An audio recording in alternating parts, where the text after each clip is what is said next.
This is our Forex blog for March 20th, 2014, and these are our currency indexes, which let you see visually what each individual currency is doing. You can see the dollar, the euro, the yen, the pound, and we have the Swiss, the CAD, the Australian, New Zealand as well. In a nutshell, you want to buy the strong currencies versus the weak, and there's a lot of ways to see that. For one, you can see the hourly moving average right here. Above that tends to be trending up. Below that, it tends to be trending down. The pound, it's trending up until about 8:30, and then it's trending down. And we also have the 15-minute moving average on here in green and VWAP in yellow. VWAP is a very interesting tool which is heavily used in the stock markets and also works really well in the Forex. And it's a volume weighted average price, and it's basically the price most traded every day. And so whether the trend's up or down at the beginning of the day, if it's above VWAP, it tends to go up. Below VWAP tends to go down. And frequently it acts as a very good support resistance area, kind of like this, where it comes up to and can't get above it. So basically, if you see a currency kind of chopping around like the euro, and it breaks down right here, it's going above and below VWAP, breaks down. This is last week's most actively traded price in orange. Yellow is yesterday's most actively traded price. We already know the hourly moving average is right here. So it had trouble getting above the previous day's high in the euro. And when it broke down right here around 4, you have a very high probability trade selling the euro, and you want to sell it versus whatever currencies are strong. So you can see the dollar's trending up. Kind of has a nice little trend line right there and a flat bottom, right? It breaks out a little bit later than 4 o'clock, maybe around 5, but this one's trending up. The euro's trending down, and so it doesn't take a rocket scientist to know the euro's weak, the dollar's strong. It's the euro dollar is going to go down around between 4 to 5. So as you're watching this chart, you can see that it slightly went down at 4. Just a little bit.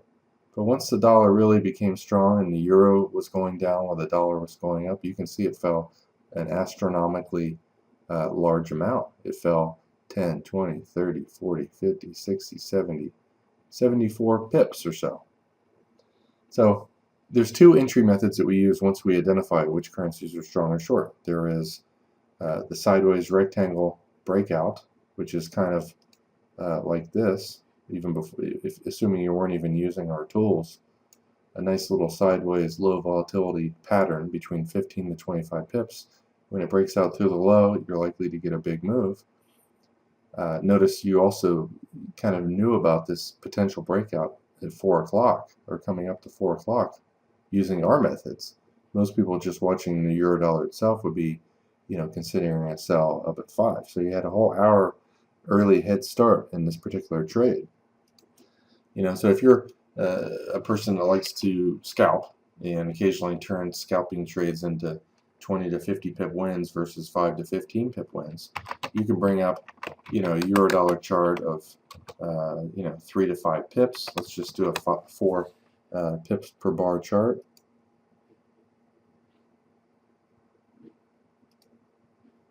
Right here. Oops. Let me move this out of the way for now. So with a range chart, you have so many bars per chart. This is 4 pips per bar. Again, coming up to 4 o'clock, you're looking to sell this. You have, a good potential here of selling this little trend line with your stop above the high. And every time it makes a new low and it kind of makes a pullback, you move your stop down, makes a new low, higher high, new low, higher high, new low, higher high.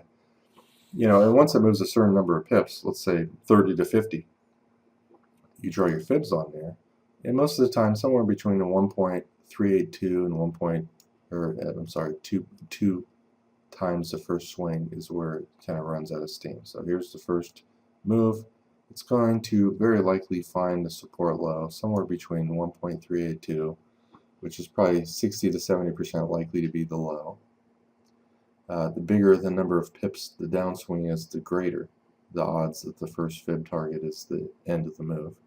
And if it's super weak, usually probably 70 to 80%, maybe even 85% some days, some weeks, the 1.618 holds. And the 2.0 level, which is not showing on this chart, is the low, probably 80 to 95% of the time. Especially the bigger the pip swing, the better. If it's only a 20 pip swing down, the 2.0 level will get broken all the time. But anywhere from 35 to 80 pips, the 2.0 level almost always never gets broken. But you can see it came down to the 1.618 level, so that's a great place to get out of this trade. You have a very high probability place to exit. Let's say you got short right here. This is your initial risk. This is your potential profit. Well, you don't have that potential profit until this little swing area here where it finally breaks down again. But at that point, you can see, even if you got out of the trade right here, you made 8 to 10 times more profit than what your risk is. And that's what's cool about using tick charts or range charts. Before we had our range charts, which I prefer to get rid of the noise of the market, we use tick charts. Let's say 50 tick. And every time the price changed 50 times, we will, draw a new bar. Some of these are, very tiny. The high and the low is only 1 pip on this particular bar. It's not very big. It's not 4 pips per bar like the previous one. But you can still use, tick or range charts to showcase, high probability trades. This one has a nice little trend line that gets hit 3 times, and so when it breaks a little bit before 4, very high probability, you can get into this trade right here with your stop maybe right above the swing high and risk less than 5 pips. You're risking less than 5 pips. And like I said, when it goes down and pulls back up, you yank your stop down. So here's your initial stop, second stop, slightly lower low, lower low, lower low. And again, once it moves a certain number of pips, you want to draw your fibs on there and have an idea of where the potential stopping point is. And this one, it kind of went sideways here for about 40 minutes. So this might be your initial swing low to draw your fibs. Once it kind of goes down to here, you reach, just yank it down here, and you can see that is pretty much the level. And so this is where you want to get out of your trade. And if you're a really aggressive trader, you can do quick, little counter trend scalps for 5 to 15 pips. Here's the double bottom right here, pretty high probability. And you can see, this is a 10 pip move right here. A little bit later, I think it comes down again, if I remember correctly. So, you can scalp at these very likely, reversal points in the counter trend direction. And the whole key to trading is small losses, bigger wins. You can see even this, little scalp trade here has more profit than what your risk is. And, you can see this one kind of came down, went up, came down again. So not only is this below the 1.618, it's also a fib target of this little mini move right here. And remember what I said, the 2.0 level, at these extremes, normally you don't want to use the 13 pip swing. But notice how it went right to the 2.0 level without even passing it by, more than a fraction of 1 pip. It's less than 0.2 pips beyond that level.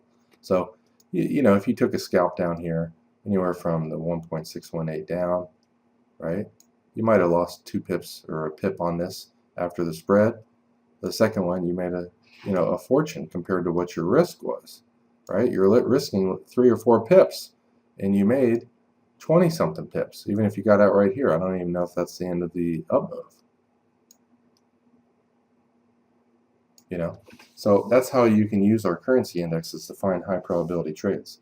You can do so much with these. Let's start drawing some trend lines on here, and just notice that the pound made a double top here, slightly lower low.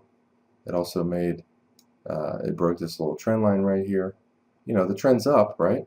It should find support at the previous day's high and go back up and test the highs. And if it was really strong, it would break out and make higher high. So it broke right here. It's underneath VWAP, right? You knew that ahead of time, even 40 minutes ahead of time. It's underneath the 15-minute moving average. If you're really aggressive, you can sell double tops, or in this case, the yen slightly lower highs than here. This is a 1, 2, 3 high. But let's scroll this back and take a look at the pound. Also note, and I forgot to mention this earlier, the daily trend's up, but the weekly monthly trend's pretty weak. So this is kind of a counter trend move and a longer term down move, right? So when this breaks at 8.20, right? Which ones are strong? The yen's strong, and the dollar's also strong. The dollar happens to be above the upper containment band. Most of the time, the upper containment band's the end of the move. Let's scroll into the future and just see how much up it goes. Notice it really doesn't go much beyond that. You're better off, at this point when this one breaks down, to trade the yen versus the pound, because it's only at the first containment band and it's got a little bit more room to run to the upside. So let's take a look at the pound yen at that time. Now, even if the pound goes down and the yen goes down too, you can still make money on this. If the yen falls at a slower rate of descent than the pound does, you're still going to make money on this trade. So let's put up the pound yen. And remember, this is around 8.30, right? Yeah. So let's scroll up, take a look at the chart, 8.30. Here's 8.30 coming up, right? This has already been going down for about an hour. This is the previous swing low, right? It breaks right there, and it doesn't go down a tremendous amount, but it does go down about 25 pips. And I would bet that if you drew your fibs on, from here to that low before it breaks down, it doesn't just immediately break down, it kind of goes sideways a little bit. You can see it's right at the first fib target. This is a 65 pip move, which means the first fib target's much more likely to go into effect. If you draw fibs, remember, of 20 to 35 pips, most of the time they're not going to hold the 1.382 level. Notice this first move down right here where it kind of goes sideways a little bit, and then it hits this one. Most of the time the 1.618 to 2.0 level is going to be the end of the move. Some of the best ways of drawing fibs to anticipate future profit targets, I tend to hold 50 plus pip moves in much better regard, especially double bottoms at or beyond fib targets. Very high probability place to buy because the market's down too much. I would bet that this is also below our fib, or our containment bands, so let's add those to it. You have containment bands, and we're going to just show the outer bands. We're going to use our very fast digital signal processing based bands, 1.5 and 2. I like to make the 2 one white. And you can see it's right at the 1.5 fast band.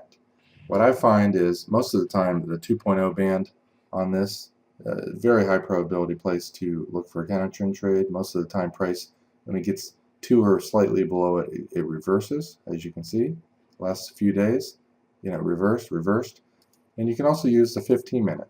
I use these in our trading system, which I'm currently rewriting from Visual Basic to C++. But let's change this to 15 minutes, 1.5.